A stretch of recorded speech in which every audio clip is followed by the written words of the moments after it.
Обратите внимание, я там сегодня нарисовала еще небольшую схемку. Дело в том, что мы сегодня закончим разговор о мирсистемном анализе и поговорим об основных направлениях, которые существуют в рамках философии и истории, какие вообще подходы к интерпретации всемирно-исторического процесса существуют, какие основные концепции по этому поводу выдвинуты, родоначальники, основные понятия и так далее.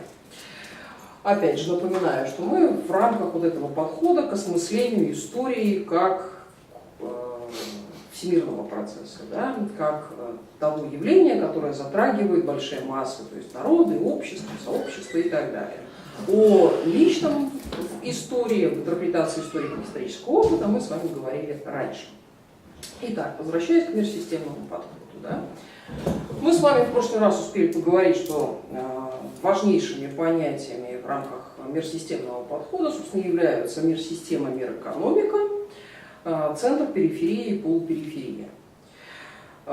Тут вот в прошлый раз в конце уже занятия был задан очень разумный вопрос, что не будет ли эта концепция исчерпана с трансформацией современного капитализма. Вопрос заключался в следующем. Сейчас речь идет о настолько массовом производстве и настолько изменившейся долей аграрного сектора, промышленного сектора в экономике как таковой, то, соответственно, как можно будет говорить о разделении на центропериферию. Собственно, периферия существует, да, как та сфера, которая производит ресурсы, дешевую рабочую силу и так далее. Но если на производство будет уходить все меньше ресурсов, и в первую очередь людских ресурсов, то есть автоматизированное, полностью механизированное производство и так далее, то вполне возможно исчезнет вот само это разделение на центропериферию. Так вот, вопрос в том, что как раз концепция мирсистемного анализа показывает, ну и ее интерпретация капитализма показывает, что вопрос, в общем-то, не в том, на каких стадиях развития находятся те или иные сообщества. Вопрос в том, что вот это разделение на центропериферию, оно неизбежно. Неважно на самом деле, сколько людей задействовано в процессе производства того, что мы называем материальными благами, важно, что именно центр всегда производит максимальную прибавочную стоимость. То есть действительно может наращиваться сфера услуг и в полупериферии, и даже в периферии, но все равно самое прибыльное производство в широком смысле, не производство там конвейерное, да, машинное производство идей, производство рекламы и т.д. и т.п. оно будет сосредоточено именно в центре. И еще такой очень важный момент, это нам с вами нужно разобраться, чем, собственно, концепция мирсистемного анализа отличается от концепции колониализма. И там есть разделение на центропериферию. Да? То есть там в концепции колониализма это называется там метрополия и колония, собственно говоря. Да? Первое и непосредственное отличие заключается в том, что колония эксплуатируется напрямую, эксплуатируется только метрополией. В рамках мирсистемного анализа, я это в прошлый раз обращала внимание, эта самая эксплуатация может идти очень-очень опосредованно. Помните пример с гражданской войной в Соединенных Штатах, допустим, да? То есть это не прямая эксплуатация. Во-вторых, вопрос, ситуация заключается в следующем, что империи могут быть основаны на разных способах производства. Они могут быть совершенно по-разному экономически организованы. Современная мир-система подразумевает, что есть единая мир-система, которая, и это целое, просто проявляется в отдельных государственных образованиях. Но все эти государственные образования так или иначе образуют целостную единую мир-систему. И в этой самой мир-системе и центр, и периферия действительно могут со временем меняться. Собственно, если прослеживать ее историческую динамику, тут Андре Гюнтер-Франк очень красиво это сделал, то мы видим, что есть движение с востока на запад. Ну и он считает, что когда круг замкнется, то есть в конце концов центр вернется в Китай, ну и затем, в общем-то, это движение будет продолжаться. В этом смысле он, конечно, как бы антиисторичен, да? Как такового прогресса не существует с его точки зрения. Еще чем отличается концепция мир-системного анализа и концепция колониальной эксплуатации, да, тем, что мир-системный анализ основное внимание обращает на горизонтальные связи, то есть на связи в самой системе. Колониальные все теории, в принципе, обращают внимание в первую очередь все-таки на связи вертикальные. У них, с другой стороны, в общем-то, довольно немало сходства можно найти в анализе именно экономической эксплуатации, то есть вот этой вот экономической составляющей. То есть как бы среднее звено, как бы, анализ вот экономической эксплуатации, он будет во многом схож. И одна и вторая теория, в общем-то, формировались приблизительно в одно и то же время. Ну, сейчас тут чуть подробнее об этом поговорим. Обратите внимание, я там записала, что по большому счету все концепции философии истории можно разделить на две большие группы. По направленности, по характеру движения общества во времени. Это линейно-стадиальные концепции и плюрально-циклические. Разделение довольно условное, хотя и общепринятое. То есть здесь я никаких как бы новых терминов не ввожу, я Америку не открываю, но понятно, что как и к любой абстракции нужно относиться с известной долей скепсиса. Да? Сейчас мы увидим, что с плюрально-циклическими, ну, в частности с плюрально-циклическими моделями все тут не так как бы просто. Линейно-стадиальное по времени возникновения, в общем-то, самые первые. Еще в античности можно проследить, в общем-то, зарождение этих самых концепций. Первые такие более-менее серьезные концепции стадиального, постепенного развития истории, в общем-то, восходят к эпохе Возрождения, к новому времени, когда в этот период, в общем-то, получила название античность как таковая, как древнее время. Мы помним, что, в общем-то, в средние века господствовала теория исторического переноса. Считалось, что античность как таковая не закончилась, а как бы передает эстафету. Там, из Византии, ну, из Рима в Византию, из Византии обратно, ну, уже как бы, в германские земли и так далее. А в эпоху Возрождения была сформулирована концепция разрыва, что средние века это нечто отличное от того древнего греческого, римского наследия, и, соответственно, по-моему, в XVI веке, собственно, и появляется вот этот вот термин средних веков. И приблизительно в одно время появляются средние века, античность, новое время и средние века. В работе, посвященной Николаю Узанскому, в общем-то, этот термин был введен, средние века, среднее время. И вот как раз-таки вот первая стадиальная концепция, вот античность, средние века, новое время. Это линейная, ну, сейчас ее, в принципе, можно назвать даже прогрессистской концепцией, хотя, собственно, первая прогрессистская теория принадлежит, безусловно, Тюрко. И до поры до времени, естественно, эта линейно-стадиальная концепция включала только то, что мы назвали европейский и средиземноморский регион. А мы с вами помним, что история – это анализ письменных источников. И хотя, в общем-то, и древние авторы уже знали о существовании древних цивилизаций, азиатских цивилизаций, письменность не была известна. Соответственно, все это как бы корпус до истории, предыстории и так далее. На смену вот этой концепции, собственно, античность, средние века, новое время, приходит то, что мы знаем как концепцию Моргана. Да, это дикость, варварство, цивилизация. Сам Морган не особенно много про цивилизацию писал, в основном сосредоточился на стадии дикости и варварства. Но это была, чем эта концепция, собственно, интересна. Во-первых, здесь прослеживается четкое поступательное развитие. Есть совершенно однозначный вектор. От дикости к цивилизации. Во-вторых, эта концепция уже распространялась на все общества, не только на европейские. Ну и последующие, в общем-то, линейно-стадиальные концепции, так или иначе, вот эту идею последовательного прогресса и, главное, вовлеченность в этот прогресс и в это стадиальное развитие абсолютно всех обществ и развивали. Наверное, одна из самых известных концепций линейно-стадиальных – это, безусловно, Марксова концепция экономических формаций. Да? Но довольно рано линейно-стадиальные концепции были подвергнуты критике.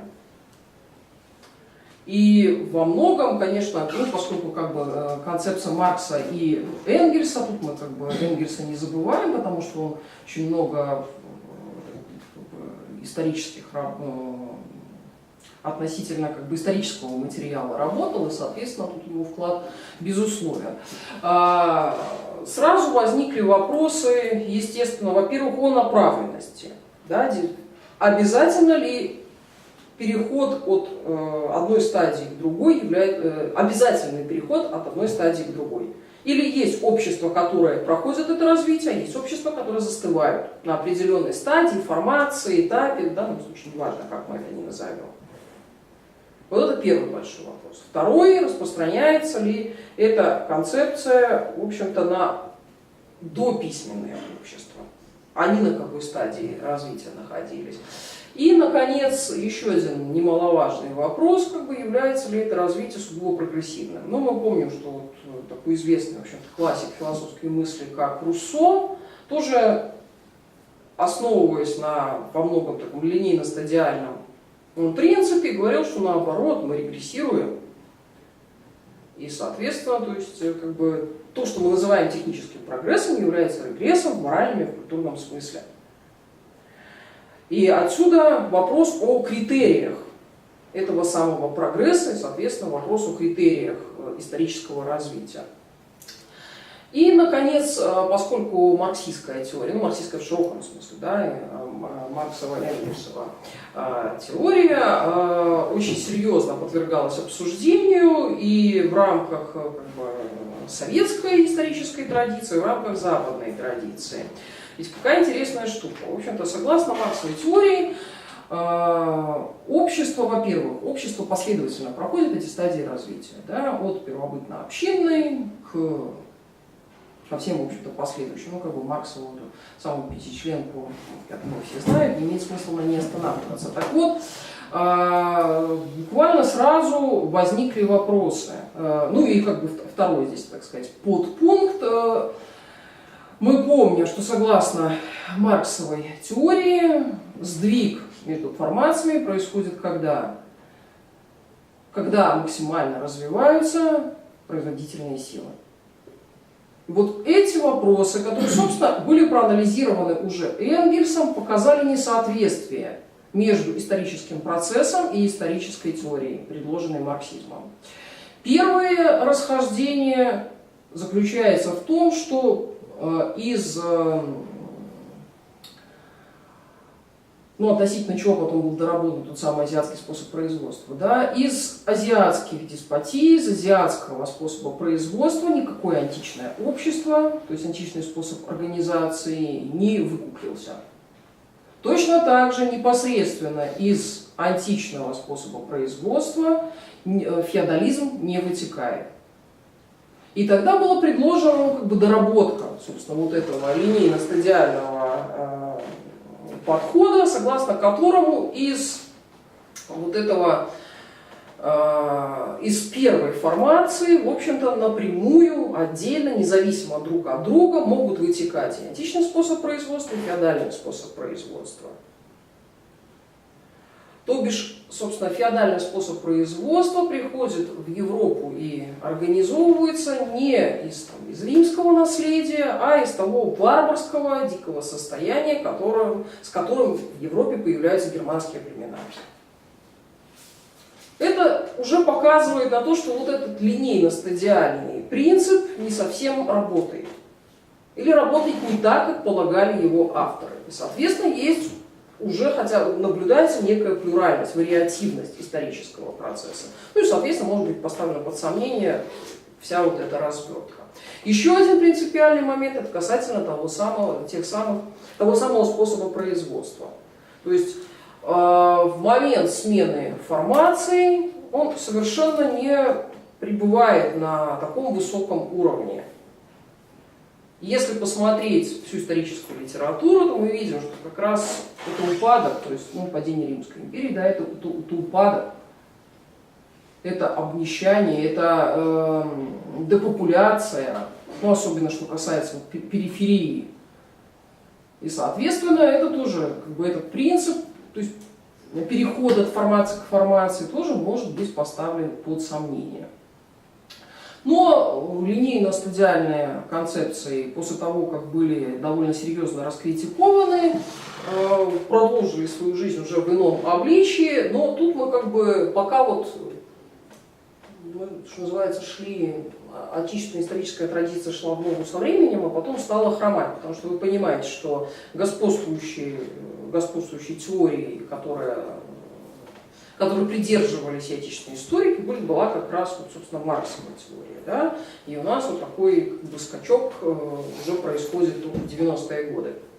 Но в явном или неявном виде эта теория и сейчас очень много где работает, проскакивает, все, в общем-то, как по классику. Пока не вымерли носители этой теории, никакой истинной смены не произойдет. Так что даже в рамках этой линейно-стадиальной концепции, в самых классических ее образцах, мы видим, что есть уже все-таки возможности для интерпретации истории как процесса плюрального. Есть и другой подход, плюрально-циклический, отчет которого можно вести, в общем-то, тоже довольно давно, но один из самых таких первых известных авторов — это Джамбаттиста Вейко.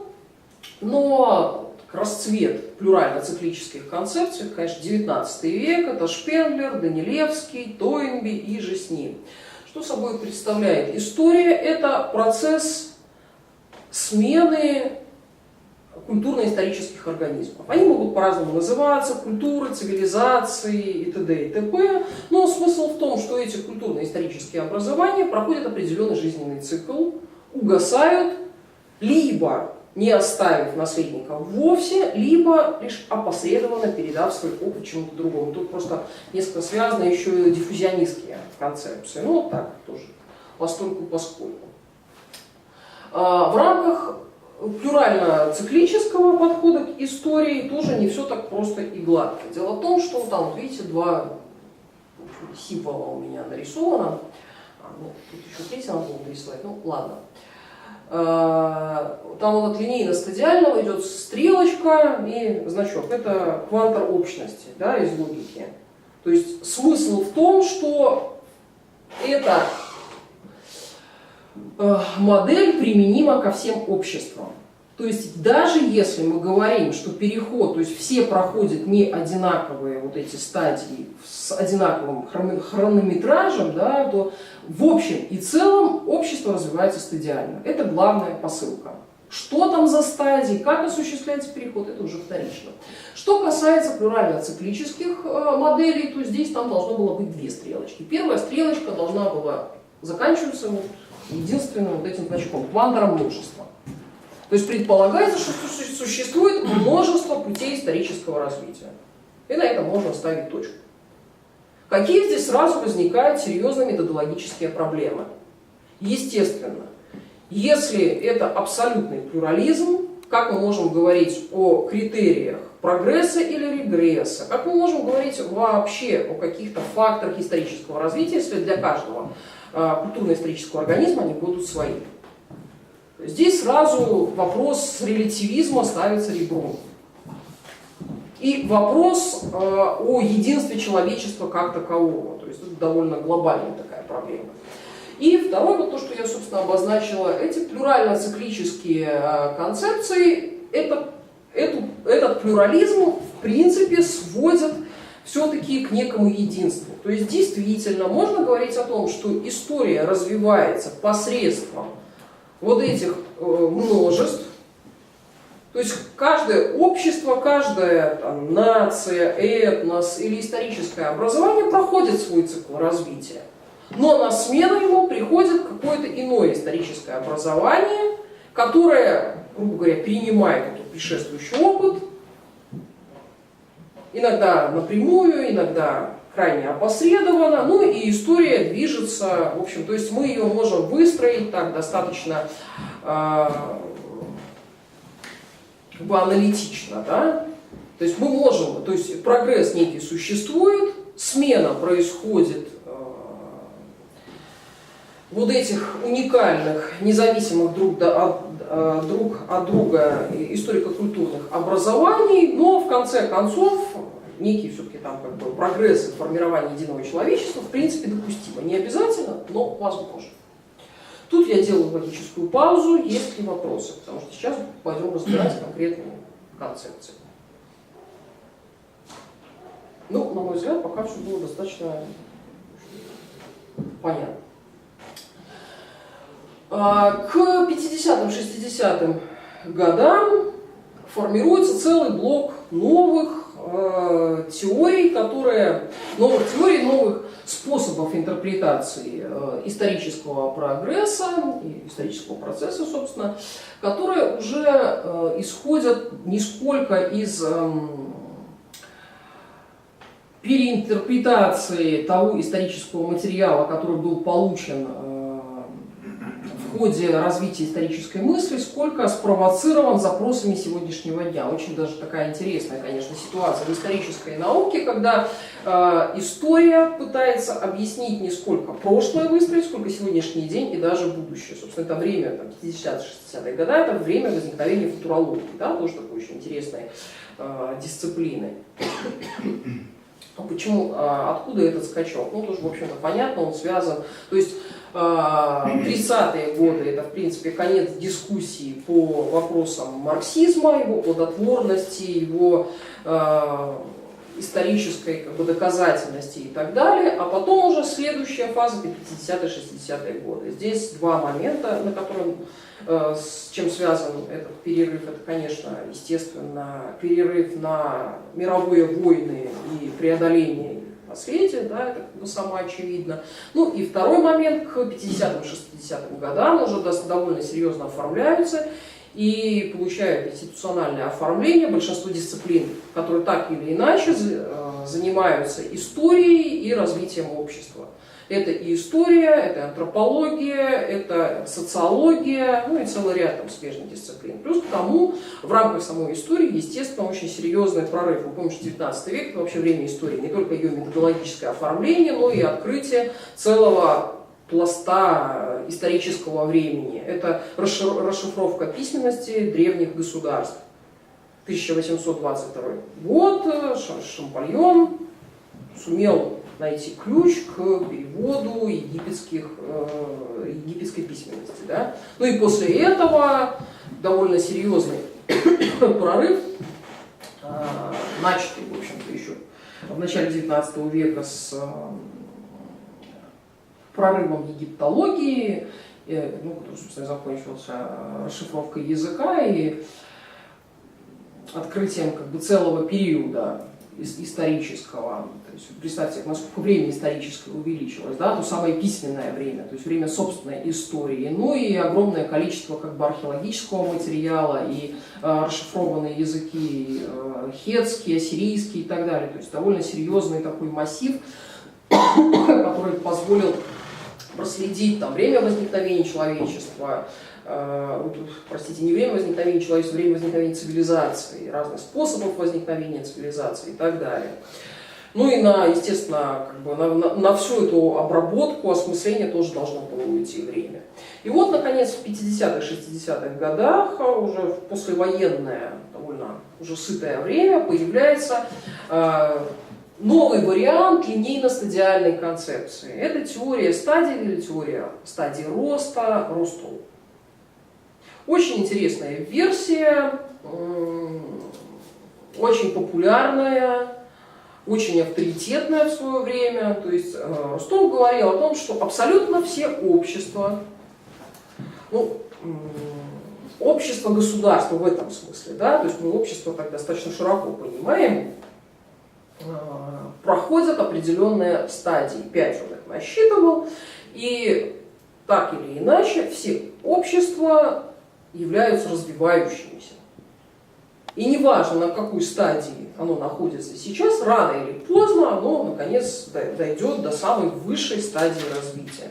Это, конечно, была очень привлекательная концепция, потому что, ну, помнишь, 50-е, 60-е годы, это еще и время начала деколонизации. Очень тоже важный такой период. И, соответственно, все сирые и убогие по всему миру получают такую очень красивую тоже, как бы, концепцию, что рано или поздно, хорошо и сыто жить будут все. И эту же концепцию, мол, можно обернуть и как бы назад. То есть вот посмотрите, Западная Европа и Северная Америка живут хорошо. Они последовательно прошли эти стадии, просто достигли их первыми. Ну и рано или поздно эти же стадии пройдут все остальные. Равные альтернативные версии в рамках ортодоксального марксизма, которые, ну, с поправками, в общем-то, придерживались и в Советском Союзе. Хотя вот эту вот идею о том, что одна формация не обязательно непосредственно следует из другой, эту версию предложил, в общем-то, Плеханов, то есть в рамках советского марксизма, то есть тут его, вот еще 20-30-е годы было, то есть тут как бы достижение тоже не стоит совсем уж принижать, но теории, равной как бы вот этой теории стадии Ростова, конечно, альтернативы ей не существовало. Но радость была недолгой. То есть вот это совершенно прогрессистская концепция истории, которая, в общем-то, должна... Ну, идея, в общем, созвучна тому, что гораздо позже Фукуяма назовет концом истории. То есть история заканчивается, когда все выравниваются, находятся на одной как бы стадии потребления, стадии обладания правами человека, всеми свободами и так далее, и так далее. Там, в общем-то, можно говорить, что прогресс как таковой закончился. Мы достигли того, к чему стремились. Но, повторюсь, все оказалось не так прекрасно, как хотелось бы. И, в общем-то, уже в течение тех же 60-х, 70-х годов на вооружение были взяты и другие теории. Здесь почему, опять же, важно обращать внимание на то, где и когда возникают те или иные концепции. Потому что эти теории, которые мы сейчас будем проговаривать, они во многом завязаны именно на конкретные исторические регионы, конкретные географические регионы, и учитывают именно их специфику. Поэтому, допустим, теория индустриального, постиндустриального общества, это, конечно, теория, которая очень хорошо себя зарекомендовала и наибольшую известность получила именно в Западной Европе, Северной Америке. Теория модернизации, ну, то есть сначала теория центра и периферии, потом из нее теория модернизации, теория зависимости, это то, что в первую очередь в странах Латинской Америки, а теория модернизации, еще теория империализма, теория модернизации для стран Африки и Азии были разработаны. Ну вот давайте подробнее о них, наверное. То есть от теории стадий, я там не совсем логическую последовательность выдержала, но неважно. После теории стадии ей на смену приходит теория индустриального, постиндустриального общества. Собственно, автор ее Фурастье, хотя в отечественной традиции часто приводятся и другие фамилии, немалое количество граждан по этому поводу высказалось, это она написала Фурастье был и поставила многоточие. То есть это и Тофлер, это и Медоуз, в общем, Дарендорф, здесь немало народу, в общем-то, отличилось и высказалось по этому поводу. Смысл этой теории индустриального и постиндустриального общества заключается в следующем. Есть любое общество, проходит 3 фазы развития. Доиндустриальную, с максимальным развитием аграрного сектора, индустриальную, эпоха промышленного производства, и постиндустриальную, максимально развита сфера услуг и так называемый 3-4 сектор. Это банковское дело, финансы, туризм. Ну и четвертый, собственно, вот это то, что я сейчас называла, это третий сектор. И четвертый сектор – это производство и хранение информации и научного знания. Ну и согласно этой концепции, в общем-то, постиндустриальное общество – это как раз вот главным, чем оно характеризуется, это основной вес и влияние для его существования имеет научное знание и обладание информацией, ее распространение, накопление, потребление и так далее, и так далее, и так далее.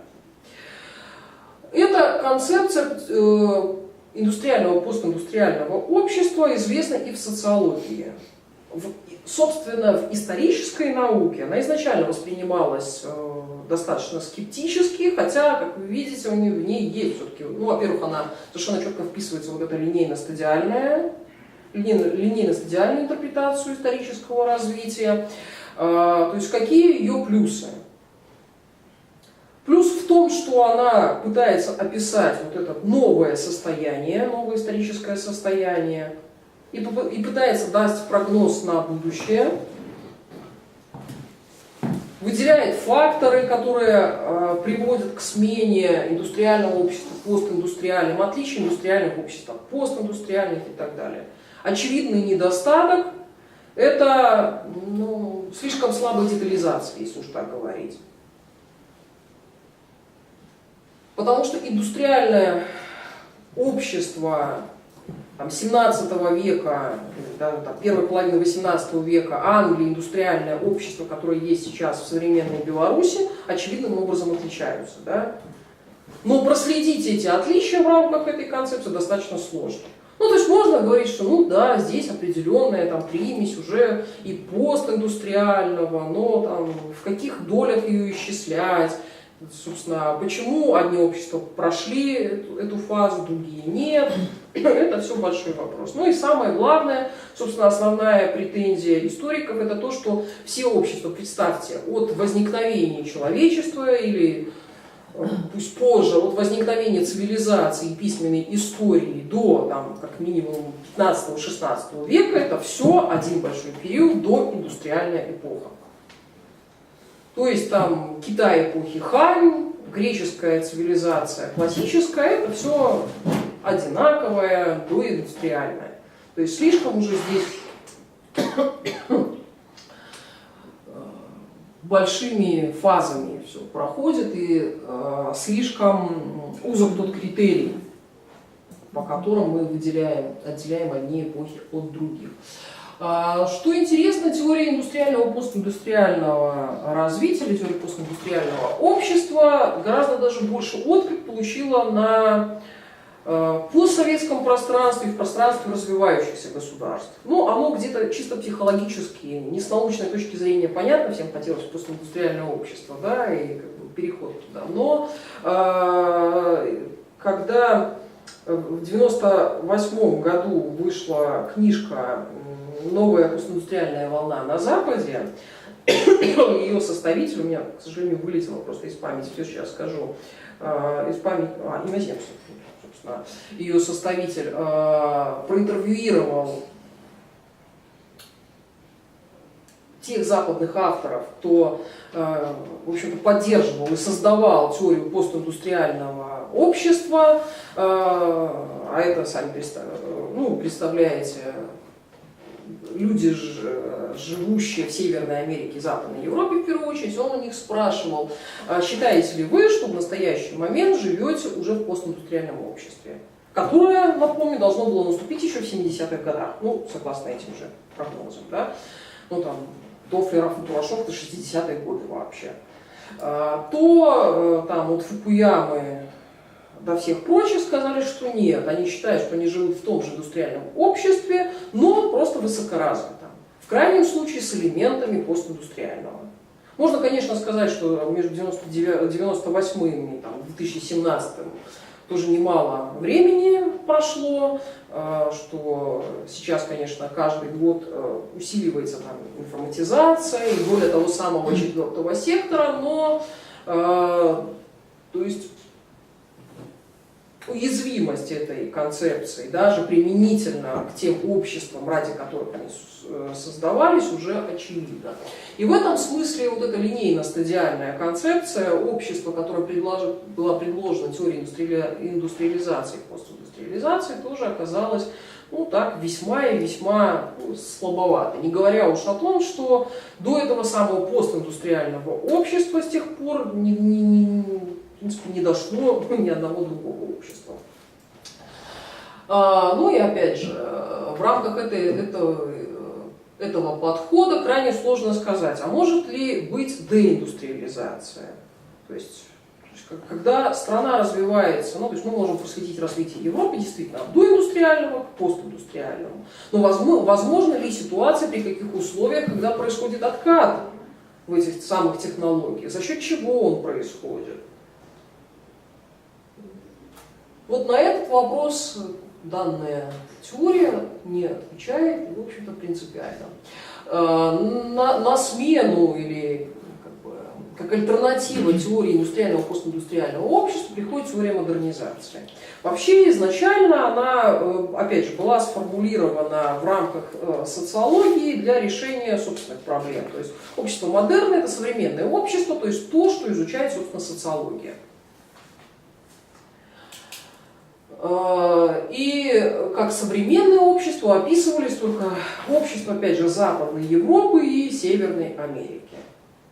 Определение, что такое общество модерна, крайне расплывчатое. Даже на сегодняшний день, если посмотреть определение, мы увидим, что в первую очередь не исходит из того, что это такое общество или такой общественный порядок, при котором изменения затрагивают абсолютно все сферы общества, не только экономическую, но и культурную, и т.д. и т.п.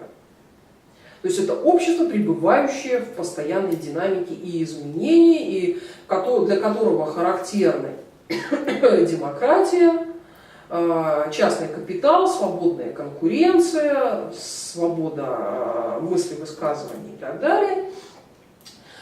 Но довольно рано вот эта концепция модернизации, которая характеризовала, повторюсь, только весьма конкретные общества в конкретный момент времени, были распространены и на другие сообщества. Сначала это было связано с проблемой взаимодействия с колониями. То есть очевидно, что страны, точнее на тот момент не страны, что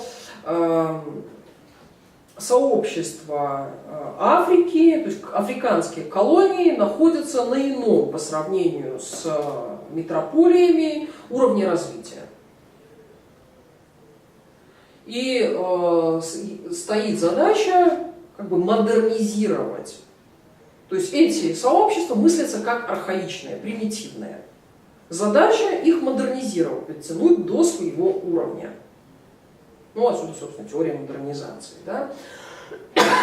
И тогда можно говорить о том, что все общества можно разделить на общества. Я там записала премодерна, модерна и постмодерна. Вот та самая концепция постмодерна, которую в принципе часто отождествляют, путают, сравнивают с концепцией постиндустриального общества.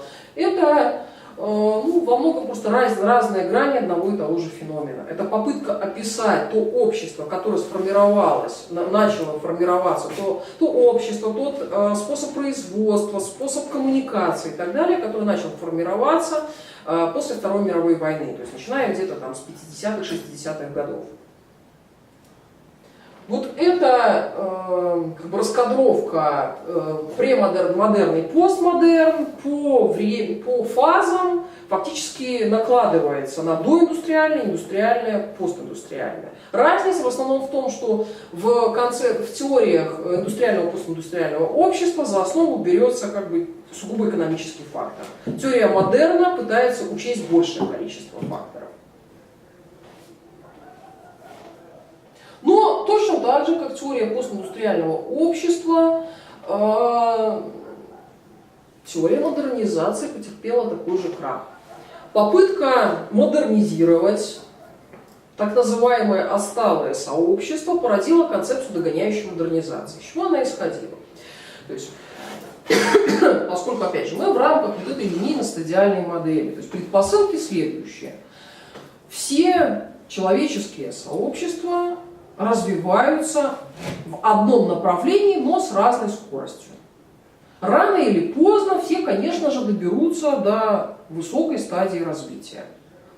Кто-то начал раньше и шел быстрее, ну и, соответственно, уже на довольно высоком уровне находится. Но остальных можно подтянуть.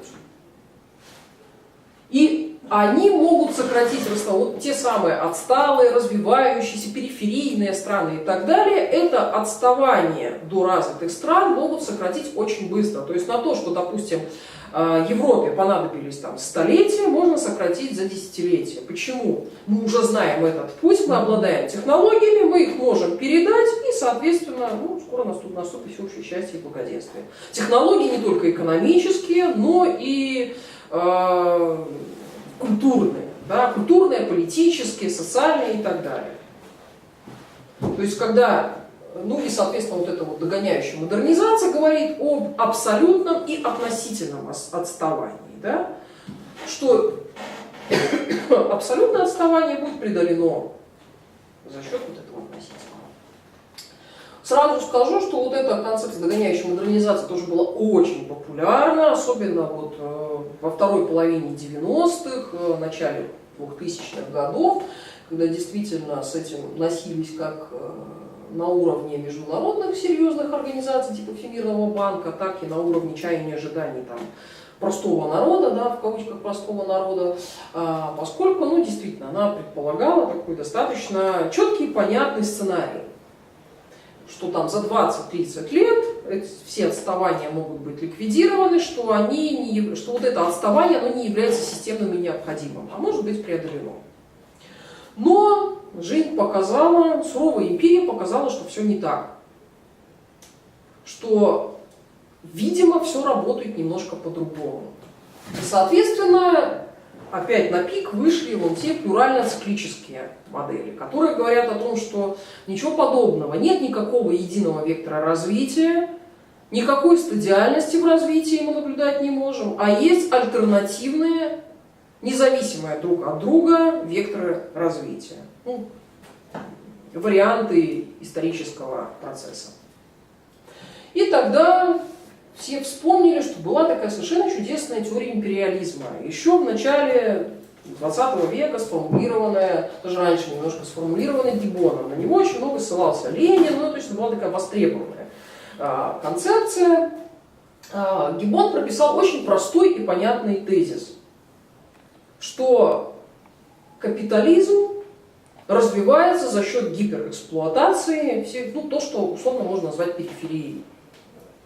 Что капитализм из колоний вытягивает ресурсы, которые вбрасываются в экономику развитых стран, тех самых капиталистических стран, и, соответственно, богатые богатеют, бедные беднеют. Разрыв будет только усиливаться. Потому что от преимуществ вот этого капитализма, от преимуществ модернизации, развивающиеся общества, те самые страны третьего мира не получают практически ничего. Теория империализма Гиббона, понятное дело, критиковалась довольно серьезно, но главная вот эта вот мысль о теории неравного развития, что капитализм не приводит к выравниванию, да, а наоборот к жесточайшему разрыву. Такая мысль была, собственно, и у самого Маркса там временами прослеживается, но все-таки у него более, видно, ему больше нравилась мысль о человеческом счастье. Да? И теория империализма постепенно эволюционирует в теорию центра-периферии. Пребиш автор. Ключевое понятие, конечно, вот это центр периферии. Теория центра и периферии зародилась, была сформулирована и всячески процветала в Латинской Америке. Чем специфичен регион? Тем, естественно, что то, что мы называем капиталистическим развитием, свободным капиталистическим развитием, началось гораздо раньше. Тот самый парад суверенитетов там случился гораздо раньше. И к моменту, когда вот эти все там теории стадий индустриальных обществ и так далее были созданы, в рамках Латинской Америки уже честно можно было сказать, что здесь капитализм существует долго, его никак нельзя назвать там капитализмом начальной стадии и т.д. и т.п. Но никакого рывка, никакой догоняющей модернизации здесь не случилось. А это говорит о том, что наше понимание капитализма, ну и, соответственно, принципов исторического развития, ну, как бы это было понято неправильно, значит, в таком случае. И, собственно, Препиш сформулировал вот эту идею о том, что есть довольно в капитализме происходит жесткое разделение на центр и периферию. В периферии формируется свой собственный, то есть опять же, в чем разница между, собственно, колониями и метрополиями. Колония и метрополия — это как бы одна система в рамках капитализма. Да? В концепции центра и периферии есть так называемый продвинутый капитализм, характерный для... Ну как, нет, не так. Есть единая капиталистическая система, да, но в ней как бы два капитализма. То есть вот в этот глобальный рынок, глобальный капитализм вовлечены все. Но есть как бы два капитализма. Капитализм для богатых и капитализм для бедных.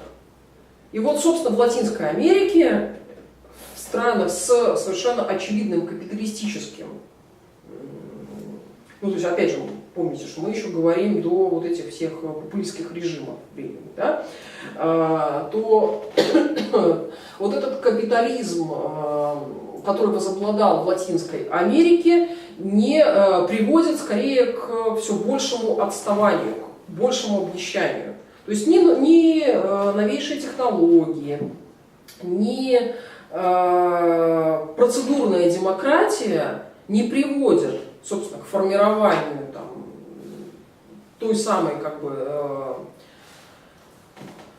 к формированию либерализма, демократии как строя, а не только как процедуры, и самое главное, не приводит к преодолению разрыва между бедными и богатыми. И тогда вот, на основании этой концепции центра и периферии формируется теория зависимостей. Она имеет множество подвариантов на самом деле, ну то есть там сколько мыслителей так, в Латинской Америке, каждый, в общем-то, высказался по этому поводу. Но суть ее в следующем, что для того, чтобы существовали страны продвинутые, обязательно должен быть целый ряд тех самых серых и убогих зависимых стран. То есть линейно-стадиальная концепция, да, подход, простите, исходит из того, что все могут преодолеть вот это. То есть пройти по этим фазам и достигнуть как бы высшего. Для теории зависимости принципиальным является вот это разделение. То есть богатые существуют за счет бедных, за счет вот этой самой гиперэксплуатации. Каким образом она там выражается, это уже, в общем-то, частные вещи. Потому что для каждой страны, ну, мы знаем, что в Латинской Америке каждая страна весьма и весьма специфична, да, со своим населением в плане этнического состава, со своими там, культурными традициями, со своим американским влиянием, ну, как бы, соответственно, как бы традициями этого влияния на политический строй и так далее. Соответственно, эта зависимость там по-разному проявляется, но в общем остается одно, что Латинская Америка выполняет как бы, роль сугубо периферии.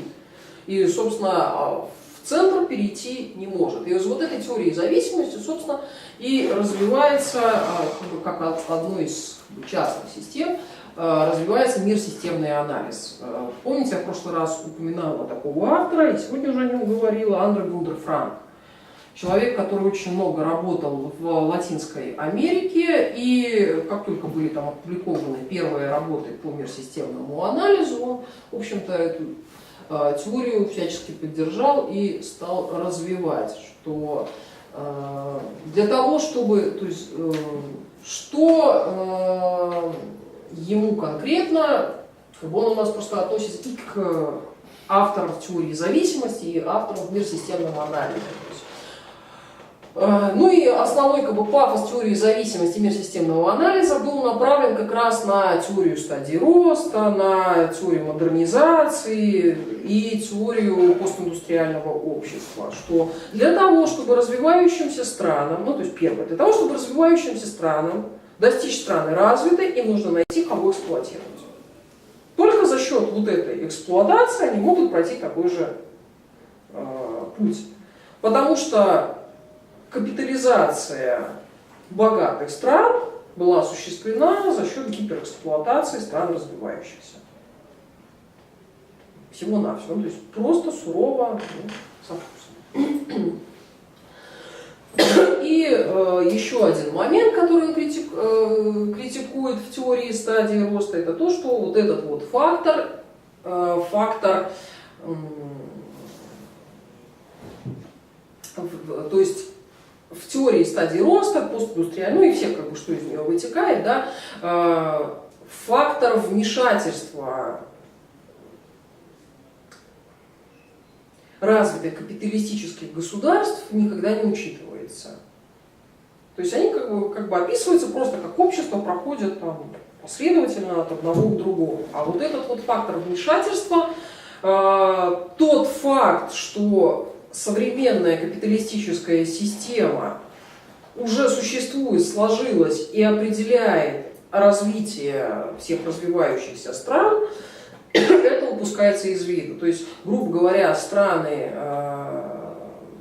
та ситуация, в которой находились страны Европы там, в 17, ну, там, с 16 по 19 век, принципиально иная, чем те страны, та ситуация, в которой находятся развивающиеся страны на сегодняшний день.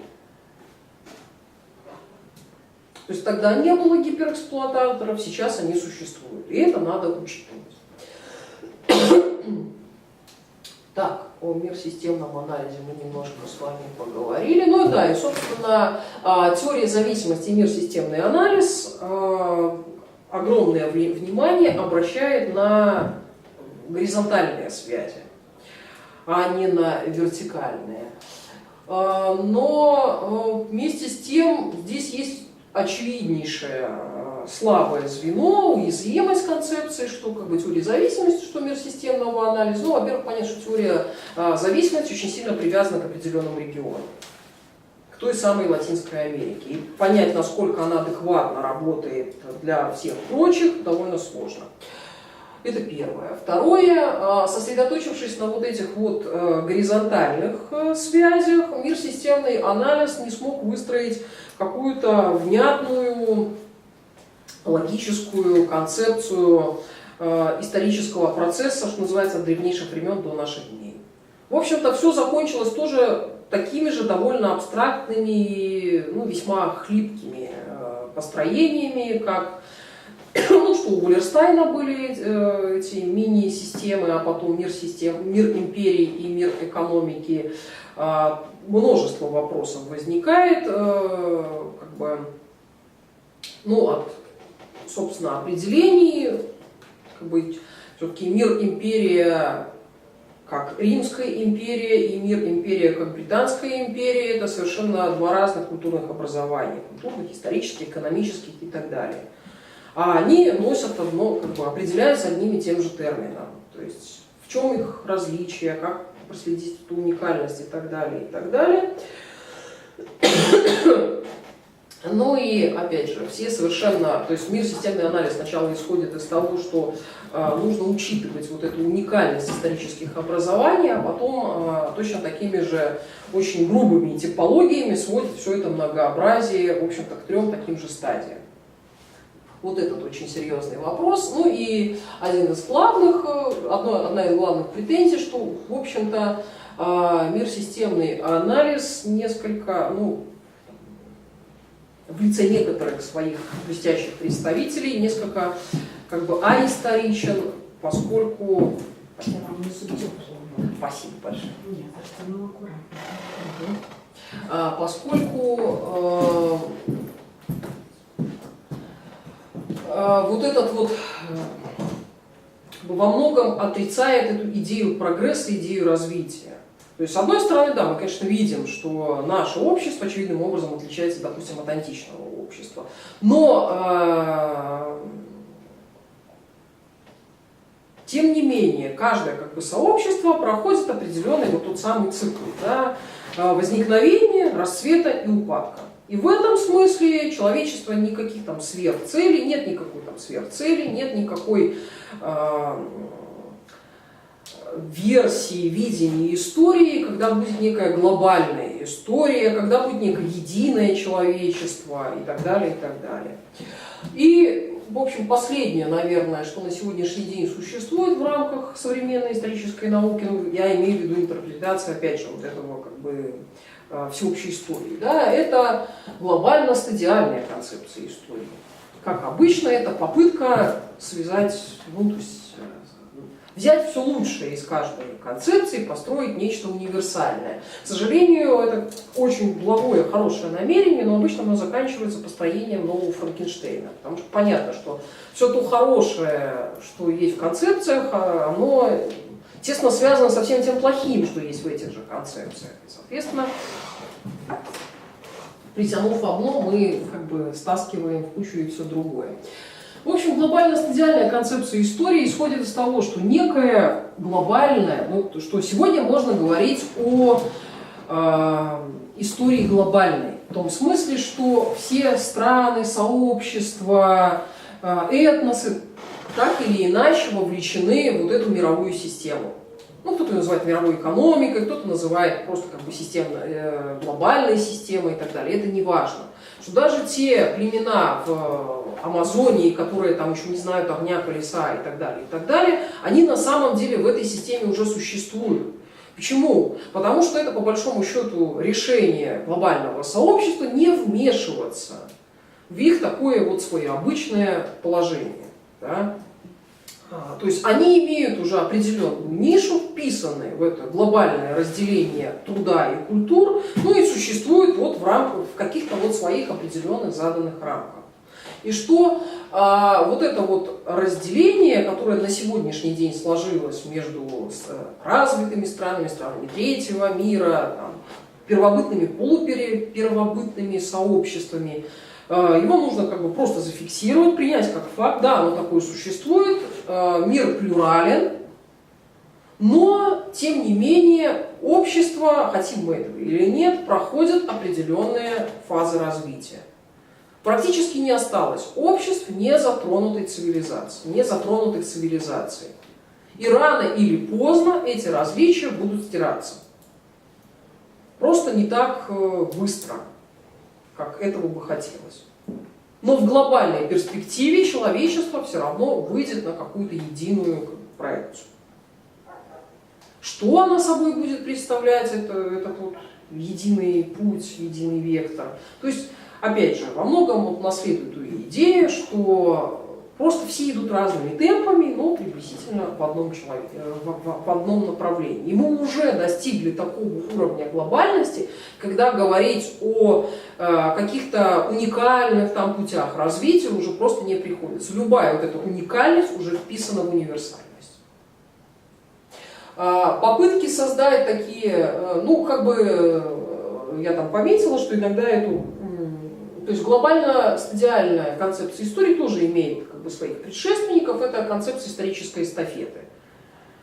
То есть на смену одному высокоразвитому историческому обществу приходит другое и так далее. Во многом это как бы напоминает то, что мы учили на всеобщей истории. То есть закат античности, то есть мы же знаем, что там Древняя Греция не исчезает, да, как таковая, то есть люди остаются, но вот она своего пика достигла, дальше начинается некий упадок, а мы говорим о расцвете Древнего Рима.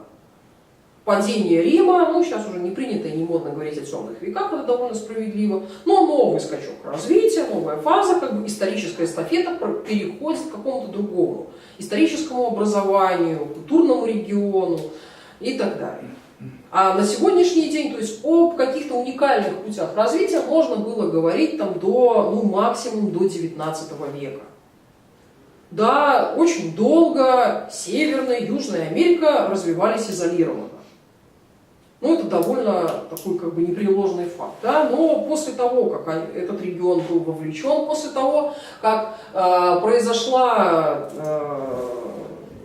деколонизация Африки, Африка тоже вовлечена в систему современных отношений, после падения железного занавеса, ну и всех событий, после нового курса Китая, все так или иначе уже задействованы в мировой экономике, все находятся в ситуации как бы потребительской культуры, и даже, в общем-то, мир ислама так или иначе, ну, экономически так 100% вовлечен в то, что мы называем глобальной историей, да, в это глобальное разделение труда. И, соответственно, уже можно говорить о единой истории человечества и прослеживать ее, в общем-то, ну и, соответственно, как бы говорить о ней в обратной перспективе. Ну и выстраивать вектор в будущее. Я в скобочках там пометила такого довольно известного историка, как Макнил, чтобы хоть кого-то привести, потому что о глобально-стадиальной концепции вроде как говорят много, но никто конкретно в этом не работает, потому что это довольно мощный проект. Попытка создать такую универсальную концепцию истории, которая с древнейших времен бы охватывала все сообщества на таком высоком профессиональном уровне, но это очень сложно, то есть объективно это очень сложно. Но один вот из немногих историков, который попробовал создать вот такой значительный нарратив, обращая внимание не только на как бы вертикальные, но и на горизонтальные связи, это вот как раз Уильям Макнил, одна из самых известных его книжек, это «Восхождение Запада». Прослеживает те процессы, которые приводят к формированию современной западной цивилизации, как она взаимодействует со всеми прочими, ну и вот такой довольно серьезный дяденька. Еще целый ряд, конечно, умных людей мы с вами пока не затрагивали, это то, что иногда называют аисторизмом или антиисторизмом. Да, это от Поппера до Фуко, но это немножко уже другой ракурс рассмотрения истории. То есть мы пока говорили о двух больших блоках. Да, это о личном восприятии истории и о всемирной истории. И еще вот мы немножко будем говорить о разных версиях как бы историзма и методологии истории, и тогда эти уже вопросы будем затрагивать в следующий раз. Пока давайте, какие вопросы, непонимания, предложения, возражения по этой части. Давайте возьмем какой-нибудь пример. Ну, вот то, что мы знаем о любой стране с точки зрения там, одной теории, вот это выглядит так, с точки зрения другой. Все то же самое, но в другой терминологии, может быть, чтобы как-то нам освоить. Я предлагаю в качестве какой-нибудь страны брать собственное, так приятнее всегда, да? Ну вот возьмем, у нас есть такая чудесная страна, как Беларусь. Вот у нас есть линейно-стадиальная концепция, да? Напомню, это теория стадий, индустриального, постиндустриального, теория модернизации. Ну и вот последняя тоже, в общем-то, туда вписывается. С точки зрения линейно-стадиальной, такой чудесной линейно-стадиальной теории, как марксизм, об этом уже говорено-переговорено. Поэтому как бы мы на этом останавливаться не будем. Да? С точки зрения теории стадии Ростова. Тут вот довольно интересно сразу обнаруживается момент, потому что когда Ростов создавал свою теорию, существовал еще так называемый второй мир, страны соцлагеря. То есть первый мир, третий мир, а второй мир это как бы страны соцлагеря. И Беларусь как составляющая, как республика в составе Советского Союза однозначно входила в этот самый второй мир. И, соответственно, мы пребывали на одной из довольно высоких стадий. На сегодняшний день, когда второго мира нет, железный занавес рухнул, Союз распался, вот вопрос, в каком месте мы пребываем, он, ну и, соответственно, если мы берем сразу же, как бы, теория Ростова, она такая довольно абстрактная, а вот постиндустриального общества и теория модернизации, она вот очень интересна. То есть, во-первых, сразу возникает вопрос. Беларусь, как мы знаем, довольно аграрный регион был, да, до определенного времени, до советской, той самой индустриализация, которая была здесь проведена. То есть первый вопрос, можно ли перепрыгнуть с фазы на фазу? За сколько можно перепрыгнуть? Индустриализация, машинная индустриализация, да, действительно ли приводит к формированию того самого, то есть индустриальное общество порождает ли общество модерна? Первый вопрос, очень серьезный. Ну, то есть даже, собственно, в рамках материалистического там, понимания истории, да, порождает ли действительно базис соответствующую настройку. Дальше вопрос, можно ли, как бы, происходит ли откат. То есть вот то, что мы наблюдаем сейчас, и та риторика, которая вот льется из всех утюгов, это то, что у нас сейчас там сокращение, мы часто слышим сокращение доли, особенно когда сравнивают Беларусь и Литву, допустим, Литву как вошедшую в Евросоюз и Беларусь как не вошедшую. Литва якобы это деиндустриализация, сокращение доли промышленности. Беларусь это наращивание, там, ну, не буду это воспроизводить, да? То есть даже если откинуть всякую эту провластную риторику, то есть что означает вот эта деиндустриализация? Она означает переход на следующую фазу или она означает как бы, ну, депопуляризацию, ну, в смысле это, уменьшение населения, да? Оформление себя как сырьевого, ресурсного и так далее, придатка более развитых стран и так далее, или же это действительно переход на некую иную стадию развития. И здесь вопрос тоже критериев. Что значит уменьшается доля? Уменьшается промышленность в абсолютных цифрах или уменьшается ее доля как таковая? Соединенные Штаты, никто не упрекнет в том, что это неразвитое государство, они имеют долю аграрного сектора 1% ВВП. Вместе с тем, да, они, конечно, много импортируют, простите, но по ряду культур они являются одним из крупнейших мировых экспортеров. То же самое с промышленностью. Там доля промышленности, что-то, по-моему, ну, очень, именно доля, очень маленькая, да, во всем. То есть основное происходит действительно за счет третьего, четвертого сектора, банковского, финансового, туристического и так далее, и так далее. Соответственно, как у нас, соответственно, эти цифры. То есть мы пока на фазе индустриального общества застыли. Но являемся ли мы вместе с тем обществом модерна, а уж тем более обществом постмодерна? Вот это серьезный вопрос. И в рамках вот этой линейно-стадиальной как бы, концепции наше положение, конечно, ну, вызывает вопросы, ставит под сомнение как бы, истины самого этого подхода, самой этой теории. Вот в этом смысле, конечно, для теоретиков страны Варшавского блока очень интересная для проверки вот этих концепций, гипотез и прочего. Соответственно, дальше.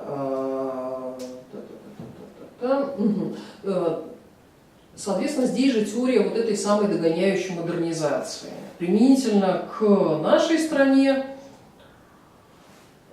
якобы она оказывается несостоятельной. Да? То есть я говорила, что применительно к Латинской Америке эта теория и к странам Африки эта теория, конечно, не сработала. Ну, опять же, и, соответственно, большие вопросы относительно логичности и неизбежности вот этих переходов со стадии на стадию.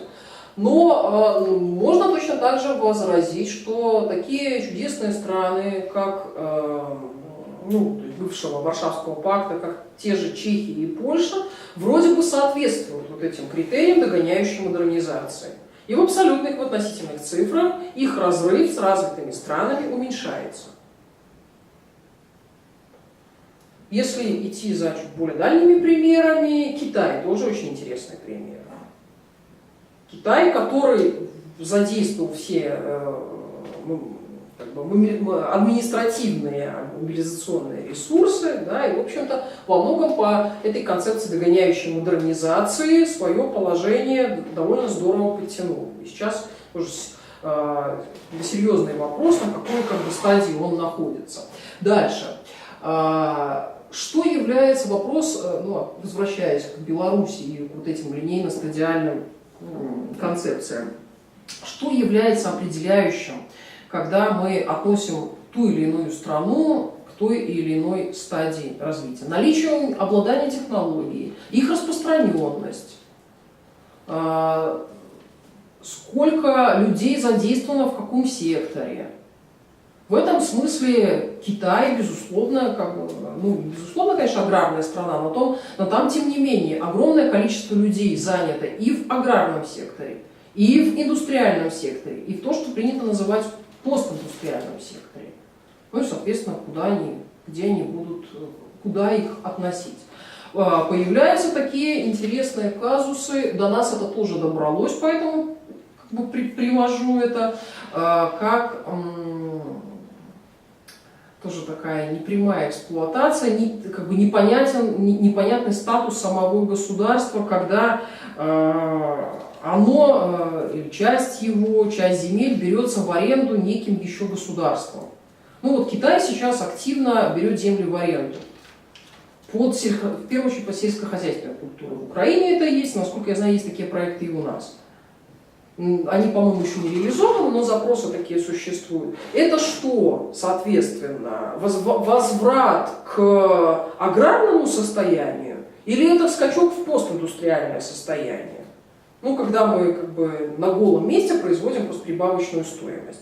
То есть там будут работать китайцы, китайские технологии, мы будем, это рентная такая прибыль. То есть это все-таки вот то самое аграрное, где рента земли получается, или это такое раскрутое уже положение в рамках постиндустриального общества, где мы извлекаем ренту из земли, но уже на совершенно другом уровне.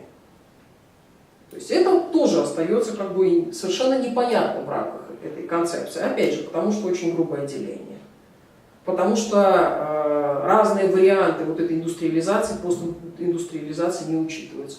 А тем более, то есть, тут посмотрите, как интересно. Кажется, что концепция постиндустриального общества более примитивна. Да? Берет один фактор, в общем-то его отслеживает. Вроде как концепция модерна, постмодерна должна быть более серьезной. Но поскольку она тоже берет очень грубое деление и очень слабо определяет, что есть, собственно, модернизация, что ее составляет, то она оказывается еще более расплывчатой. То есть что на первое место выходит? Где тот самый переход, да, в культуре, в экономике, в праве, в чем угодно, за счет чего его зафиксировать? Если мы берем плюрально-циклические эти самые подход, то тут несколько все печальнее, конечно, потому что все-таки линейно-стадиальный подход чем хорош? Он дарит все-таки надежную перспективу.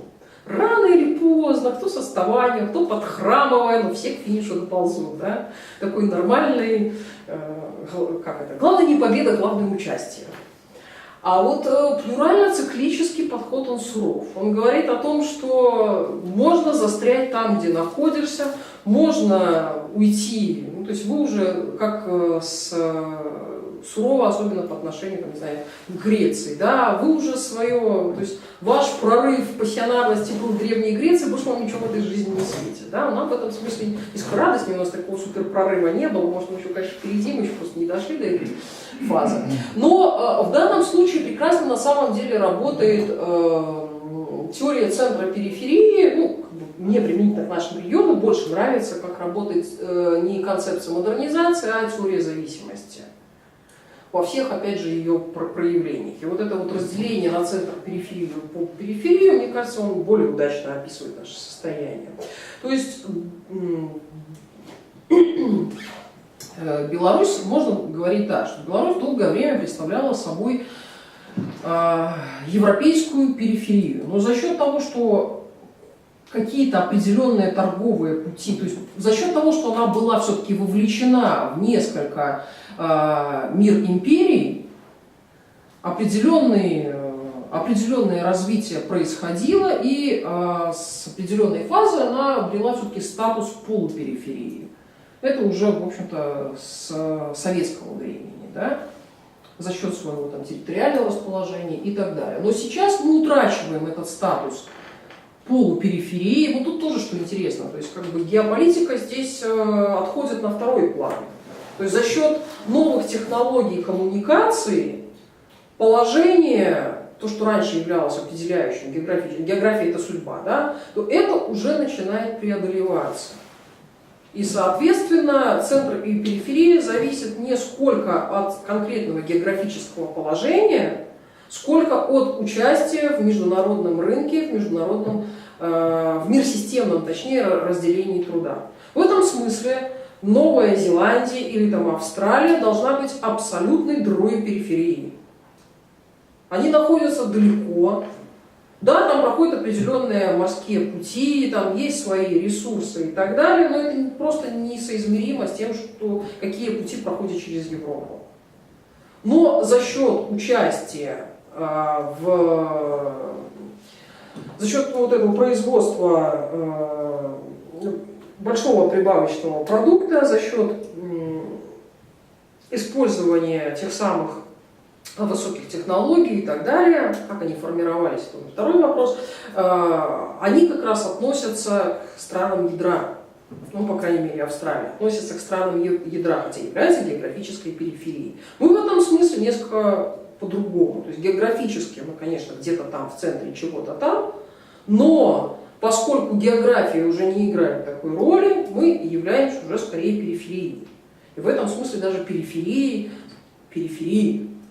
Потому что если брать просто там, как бы элементарно, помните, я в прошлый раз приводила характеристики периферии и центра, да?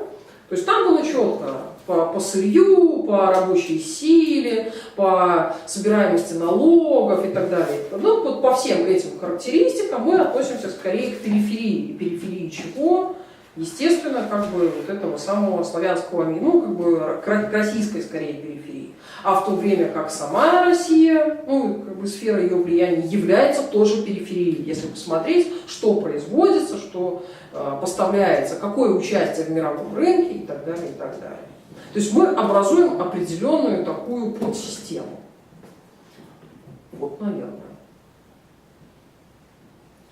Ну, а теория зависимости прекрасно показывает, как те технологии, как бы теория зависимости, она на самом деле очень серьезно ставит под сомнение все те порывы международных организаций типа Всемирного банка. Всемирный банк, ну, вы знаете, серьезная организация, которая любит давать всем советы, как нужно правильно идти. Они в основном, хоть люди умные, да, но в основном дают советы, основанные на опыте развитых стран. Ну, логика такая, ну, как бы надо всегда использовать передовой опыт, да, и делай так, как я, и ты тоже будешь молодец.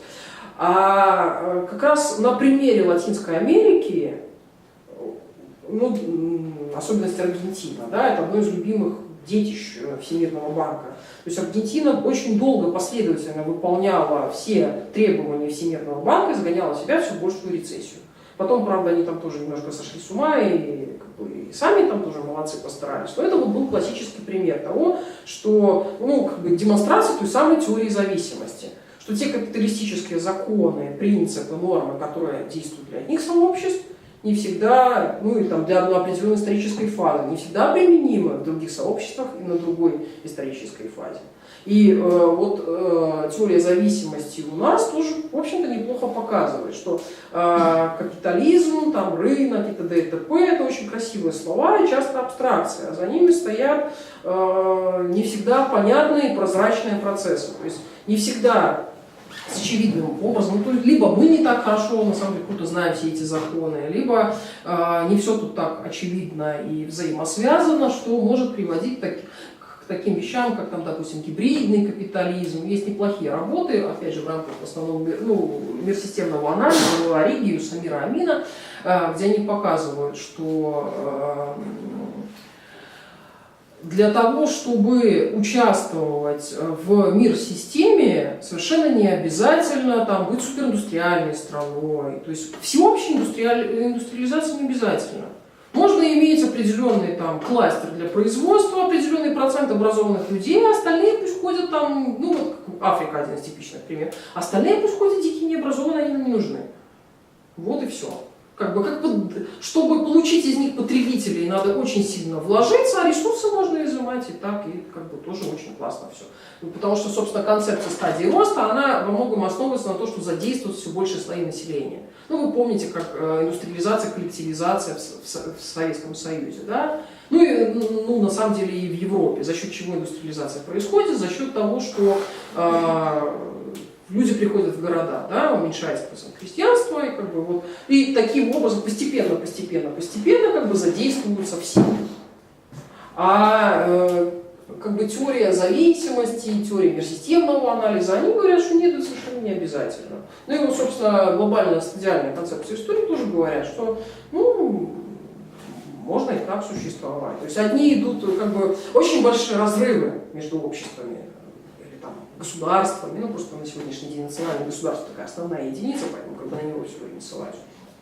Но в этом как бы состоянии там придатка чего-то можно, в общем, застрять очень серьезно и очень надолго. Кто еще желает высказаться? Ну ведь значит, все те концепции исторического процесса, которые вы обзорно, так сказать, ну, преподали, так сказать, бегом, вот, они все практически имеют как некоторые рациональные зерна, так и большие недостатки. Это понятно. Вот. В чем заключаются рациональные зерна? Что они берут некий момент действительного, значит, относительный момент какого-то развития, а затем абсолютизируют его и пытаются, исходя из этого момента, объяснить всю историю в целом. Как историю государств, так и различных систем, и претендует на то, что с помощью какого-то одного ракурса можно объяснить всю сложность исторического процесса. Естественно, что между всеми этими маленькими рациональными зернами нужно, во-первых, исключить их абсолютизацию, нужно рассуждать конкретно исторически. В этом и заключается историзм. А во-вторых, очень сильно чувствуется отсутствие именно синтетической теории исторической эволюции, то есть тем, чем я занимаюсь всю жизнь. Значит, Лев Владимирович, извините, пожалуйста, но у нас время вышло. Да, 8 часов, я сама Да. не заметила. Может быть, вы тогда начнете в следующий раз ну, сказать. я помешаю. Ну, посмотрим, это будет зависеть от того, как бы... Мне просто вот... Ну да, мы 8 часов, я, честно Да. говоря, сама так увлеклась, не Нет, заметила. неплохо, такой обзор, он полезен, да. Так что спасибо. В следующий раз я, наверное, обобщу вот все, что мы говорили еще раз, может быть, в схемках про первую часть, как бы вот этот вот личность и история, второе всемирная история, и поговорим немножко о методологических проблемах. Там, Фуко, Поппер и же с ним. На этом Это спасибо. очень важно, да.